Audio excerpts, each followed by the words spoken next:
Hello guys, ito ang followers ko. Ngayon ay September 29 na, birthday ng aking ina, pinakamamahal na ina, si Madam Yolanda. Madam kako, si Madam na siya eh. As respected personnel, Madam ko siya. Siya yung nagmamahal sa akin, sa mga pamilya niya.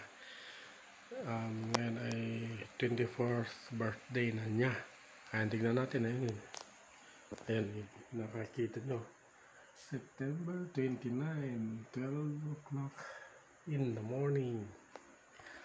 Gising pa ako kasi gusto ko siyang batiin. Surprise natin. Siya yung pinaka-the best na mother sa lahat. Para sa akin. Dahil siya yung nag-alaga sa amin, mga kapatid. And then tingnan nyo, sarap ng tulog niya. Tara, tingnan natin. Ayun, mother ko. 84th birthday na niyan ngayon. Sorpresa, pero tulog lang siya. Iwan ko magugulat siya or ano nangyari, hindi natin alam.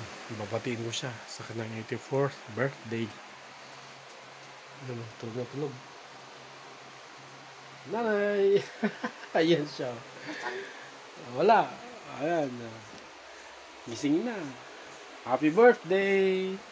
Alas 12 na ng gabi. Ayan o. Ayan, si mother ko. Ay, hindi kayo makita sa video. Ayun, mother ko. Pinakamayabait kong mother. Ayan, 84th birthday na ngayon. Awa ng Diyos. Malakas pa rin yung kanyang katawan. Ayan o. Nagising siya tuloy sa akin. Happy birthday na. Ayan. Ayan. Mahal na mahal kong mother ko na yan. 84th birthday na ngayon, September 29. Ayan, actually 12 o'clock PM na. Ginising ko lang siya, nagising sa akin. Ayan, happy birthday na. I wish you more good health. Yun lang. Happiness as always. Yan po, ang aking mother.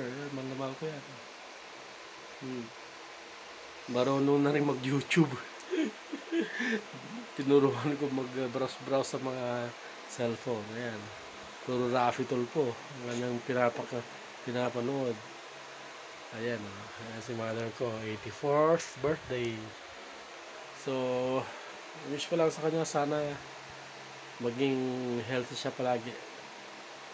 And then, marating pa niya yung pinang-aasam natin na 100 years in God's grace. So, happy birthday nanay. Love you. Yan, sa mga followers natin. Love you. Bye-bye. Ma. Yan, tulog na siya. Nagising tuloy. Bye-bye.